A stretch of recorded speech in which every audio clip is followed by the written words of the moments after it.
पढ़ेंगे विषय हिंदी। विषय हिंदी में जो है कौन सा सप्ताह चलेगा? सप्ताह चौथा और दिवस पहला दिवस। ठीक है ना? कौन सा दिवस? पहला दिवस। आप सभी सबसे पहले हम यहाँ पे जो है चित्र पर चर्चा के बिंदु है हमारे। यहाँ पे जैसा कि आप देख पा रहे हैं चित्र दिखाई दे रहा है। ठीक है ना? चित्र में आपको क्या क्या दिखाई दे रहा है? सबसे पहले चित्र को आप भली भांति आप इसको पहचानिए, चित्र को देखिए, चित्र में आपको क्या क्या दिखाई दे रहा है और यहाँ पे आप समझिए। ठीक है ना? चित्र में कौन क्या कर रहा है? अब यहाँ पे देखिए बच्चे खेल रहे हैं और यहाँ पे मूंछ वाले दादाजी हैं और यहाँ पे देखिए झूला झूल रहे हैं। ठीक है ना? तो चित्र में आप सभी देखिए। फिर यहाँ दिया गया चर्चा के बिंदु में दादी क्या कर रही हैं? यहाँ पे दादी क्या कर रही हैं? ठीक है ना? अब इसके बाद देखिए वर्ण अक्षर गतिविधियां। अब यहाँ पे कुछ अक्षर दिए गए हैं, उन अक्षरों को आप क्या करेंगे? पढ़ेंगे। ठीक है ना? यहाँ पे जैसे लिखा हुआ है निक्की। अब यहाँ पे एक आधा का है और बड़ा का, यानी बड़ी की निक्की। ठीक है ना? इसके बाद मम्मी, बिल्ली, बच्चा, अम्मा, हक्का, पल्ला, सच्चा, दिल्ली।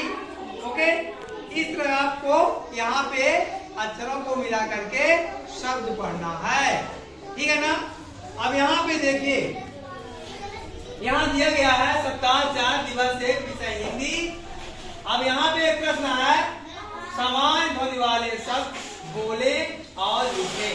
यहाँ पे कुछ शब्द दिए गए हैं जो कि आपके पुस्तक में यहाँ पे दिया गया सबसे नीचे, समान ध्वनि वाले शब्द बोले और लिखें। ठीक है ना? तो यहाँ पे क्या दिया गया है? सबसे पहला शब्द क्या है? बच्चा। तो इसी से मिलता जुलता आपको आगे यहाँ पे खाली स्थान दिया गया है, यहाँ पे लिखना है। बच्चा हो गया, अब यहाँ क्या लिखेंगे? कच्चा। उसी से मिलता जुलता जैसे समान ध्वनि वाले। ठीक है ना? इसी ध्वनि से मिलता हुआ आपको यहाँ पे अलग से शब्द लिखना है। ध्वनि कच्चा, बच्चा, कच्चा। ठीक है ना? अब यहाँ पे मक्का दिया है, तो मक्का के जैसा जो है आप और बताइए क्या हो सकता है? मक्का, बक्का। यहाँ पे आप बक्का भी लिख सकते हैं। क्या लिख सकते हैं? बक्का, मक्का, बक्का। अब यहाँ इल्ली दिया है, तो इसी तरह ध्वनि वाले जो है और शब्द बनाइए आप। इल्ली, इल्ली। और क्या लिख सकते हैं? बिल्ली, किल्ली, कुछ भी लिख सकते हैं। इल्ली, बिल्ली, किल्ली। ठीक है ना? और इसके बाद यहाँ देखिए मम्मा। अब मम्मा को लिखेंगे इसी तरह मिलता जुलता ध्वनि जो है शब्द बनाइए। मम्मा, यहाँ लिखेंगे आप अम्मा। क्या लिखेंगे? अम्मा। ओके। अब यहाँ पे सच्चा, यहाँ पे और क्या लिखेंगे खाली स्थान में? बच्चा, सच्चा बच्चा। अब यहाँ पे अक्की, यहाँ पे क्या लिख सकते हैं? निक्की।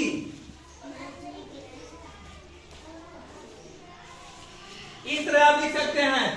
फिर यहाँ दिया गया है दूसरा प्रश्न दिया गया है कि मिलाकर पढ़ें और लिखें। अब यहाँ पे आपके देखिए दूसरे पेज में दिया गया है मिलाकर लिखें और पढ़ें। तो सबसे पहले देखिए यहाँ पे 2 वाक्य दिया गया है। पहला वाक्य में क्या है? नी लिखा है। दूसरे वाक्य में क्या है? की। यहाँ पे आधा का और एक बड़ी की, तो इसको दोनों को मिला क्या पढ़ेंगे हम? निक्की। क्या पढ़ेंगे? निक्की। अब यहाँ पे आपको लिखना है इन दोनों को मिला के क्या लिखेंगे? निक्की। इस तरह आपको लिखना है। ठीक है ना? अब आपको चाहिए इसमें आप लिखिए चक्की। अब इनको मिला करके दोनों को मिला के यहाँ लिखेंगे आप चक्की। यहाँ पम्मी। अब दोनों को मिला के आप लिखेंगे पम्मी। यहाँ पे कच्चा, दोनों को मिला के आप लिखेंगे यहाँ कच्चा। इस तरह आप लिखेंगे। आगे समझ में